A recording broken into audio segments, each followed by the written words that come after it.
estar aqui mais uma vez com vocês. Vamos dar prosseguimento ao nosso estudo de trabalho e energia.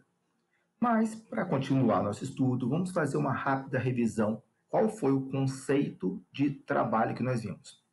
Nós vimos que o trabalho é o produto da força pelo deslocamento. Lembrando que a unidade de força é o Newton, a unidade de deslocamento é o metro, e aí apareceu uma novidade. A unidade de trabalho para nós, Newton vezes metro, será o Joule, homenageando um físico que estudou sobre isso.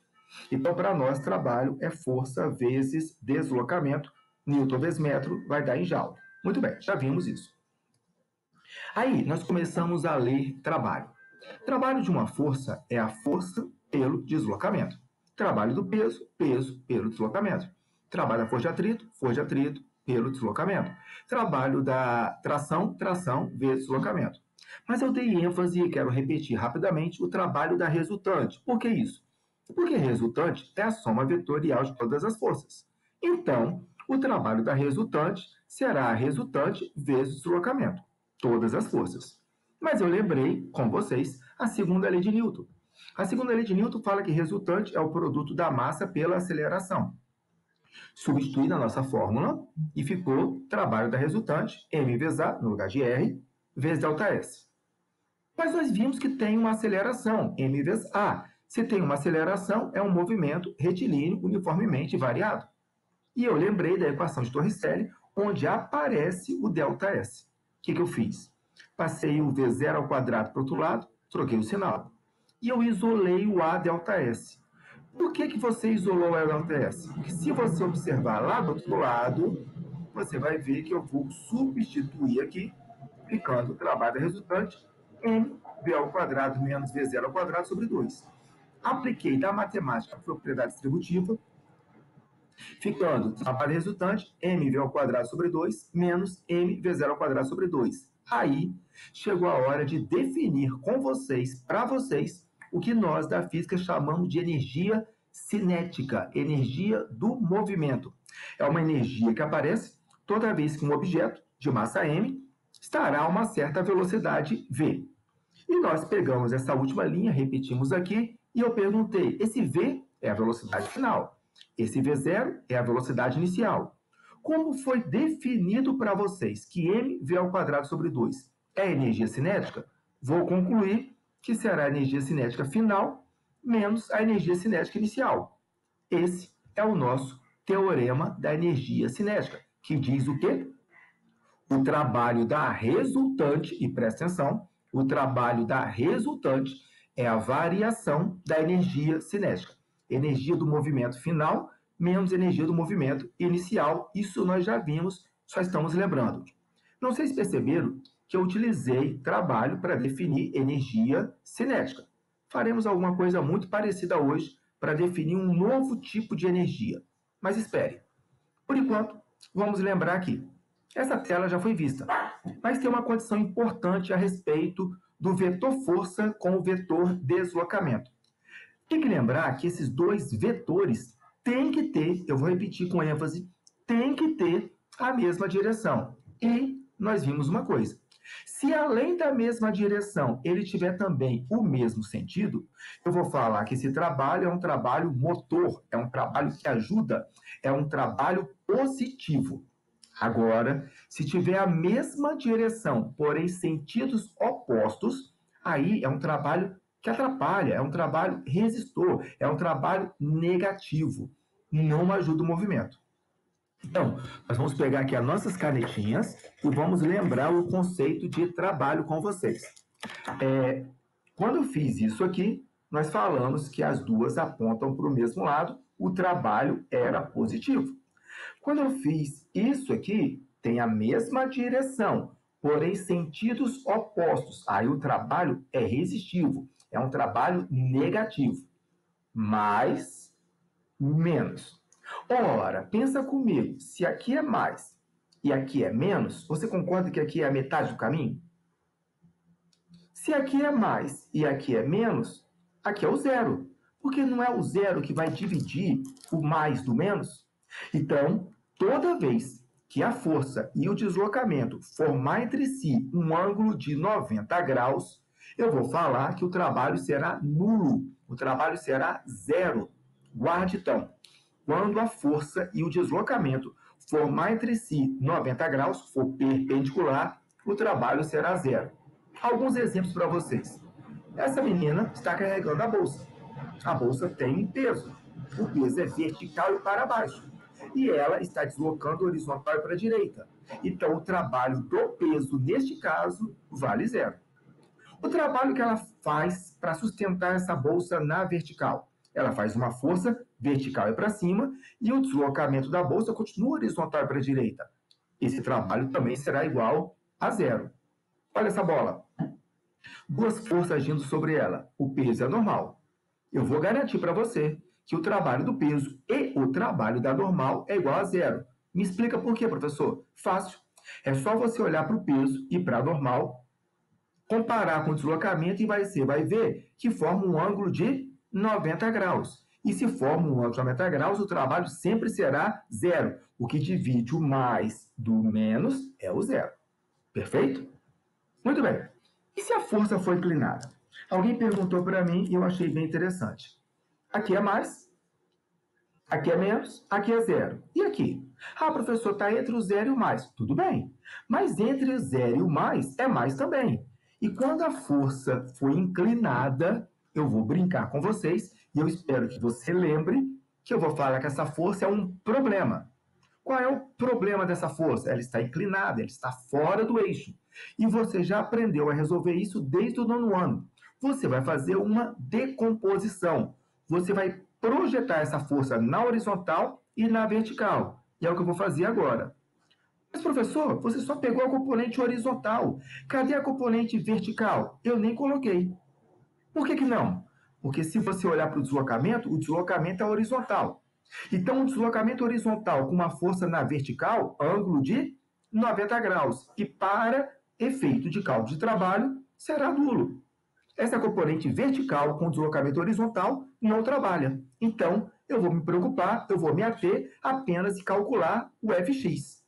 E se você olhar para a nossa figura, é um triângulo retângulo aqui, não é? Essa aqui é a hipotenusa, com relação a esse ângulo, Fx é o cateto adjacente. Cateto adjacente hipotenusa lembra cosseno. Então, o nosso Fx é F vezes o cosseno do ângulo. Já vimos isso ano passado e revisamos esse ano também. O conceito de trabalho é força vezes deslocamento. O trabalho que está realizando aí é só o Fx. Por que só o Fx? Porque só ele tem a mesma direção de deslocamento. Eu vou substituir, no lugar de Fx, escrever F cosseno θ, e chegamos à fórmula do trabalho da força. É F vezes deslocamento vezes cosseno do ângulo. Eu apenas substituí, no lugar de Fx, F cosseno do ângulo. Resumindo, a condição importante é que a força e o deslocamento tenham a mesma direção. Quando não tiver, você decompõe e faz ter a mesma direção. É muito importante que tenha a mesma direção. Mas até agora, nós só estudamos forças constantes. E se acontecer o que está acontecendo agora nesse gráfico? Vamos ver o que está acontecendo? À medida que eu vou deslocando para a direita, à medida que esse valor de x vai ficando cada vez maior, a força também aumenta. A força varia.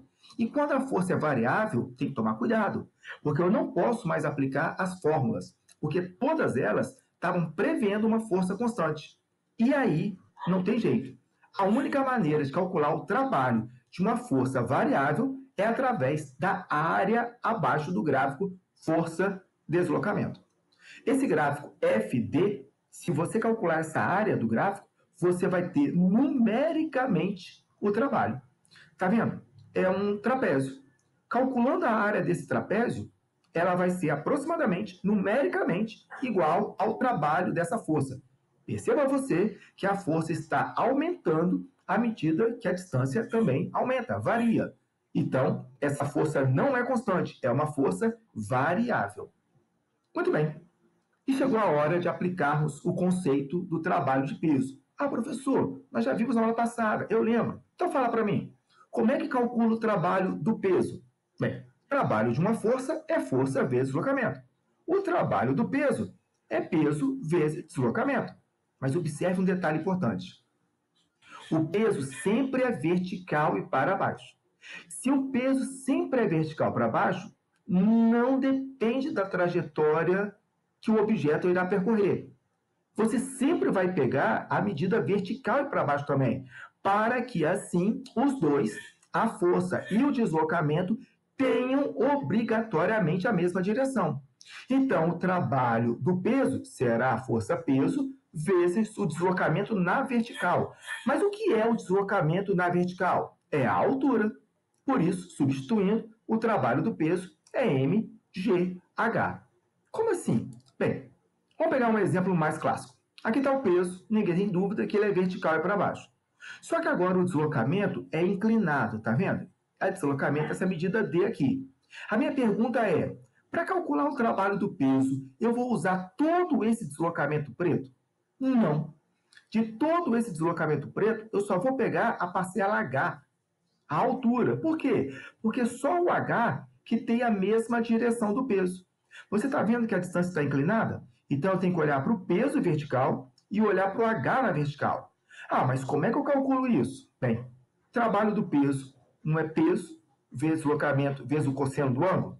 Aqui está o ângulo. Mas o que é cosseno? Não é cateto, ó, cosseno desse ângulo. Cateto adjacente sobre hipotenusa. Cosseno, cateto adjacente, H sobre hipotenusa D. Eu vou pegar isso aqui, lá da matemática, e substituir aqui, ó. H sobre D, esse é o cosseno.